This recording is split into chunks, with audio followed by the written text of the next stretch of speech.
England గడ్డపై భారత మహిళల జట్టు చరిత్ర సృష్టించింది. ఇంగ్లాండ్ జట్టుతో జరిగిన ఏకైక మ్యాచ్లో 270 పరుగుల భారీ తేడాతో ఇంగ్లాండ్ మహిళల జట్టును చిత్తు చేసింది.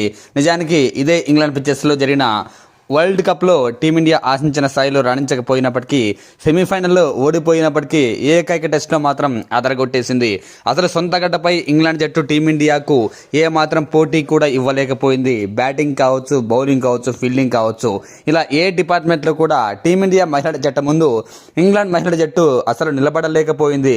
ఇంగ్లాండ్ జట్టు 2 ఇన్నింగ్స్లలో కూడా ఒక ఇన్నింగ్స్లో కూడా కనీసం 200 రన్స్ను మార్క్ దాటలేదంటే టీమిండియా బౌలింగ్ ఎంత అద్భుతంగా వేసిందో అర్థం చేసుకోండి. At a same time team India మహిళల బ్యాటింగ్ మాత్రం 2 ఇన్నింగ్స్లలోనూ మంచిగా బ్యాటింగ్ చేసింది, వీలైనన్ని పరుగులు చేసింది, రెస్పెక్టబుల్ స్కోర్ సాధించింది. టీమిండియా మహిళల జట్టు ఫస్ట్ ఇన్నింగ్స్లో 285 పరుగులు చేస్తే ఇంగ్లాండ్ జట్టు 170 పరుగులకే ఆల్అవుట్ అయింది. క్రాంతి అద్భుతంగా బౌలింగ్ వేసి 5 వికెట్లతో సత్తా చాటింది. అట్ సేమ్ టైం సెకండ్ ఇన్నింగ్స్లో టీమిండియా బ్యాటింగ్లో మరింత రెచ్చిపోయింది. 341 పరుగుల భారీ స్కోర్ సాధించింది. మందాన మరోసారి హాఫ్ సెంచరీ సాధిస్తే యస్తికా భాటియా 113 పరుగులతో సూపర్ సెంచరీతో ఇంగ్లాండ్పై రాణించింది. చివర్లో రిచా ఘోష్ కూడా 50 పరుగులతో టీమిండియా రెస్పెక్టబుల్ టార్గెట్ను విధించడంలో కీ రోల్ ప్లే చేసింది. అంతేకాదు ఇంగ్లాండ్ బౌలింగ్లో దారుణంగా ఫెయిల్ అయింది.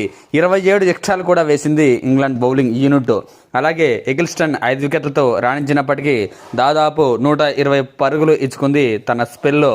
ఇక 457 పరుగుల భారీ టార్గెట్తో బరిలోకి దిగిన ఇంగ్లాండ్ జట్టు ఏ దశలను కోలుకోలేకపోయింది.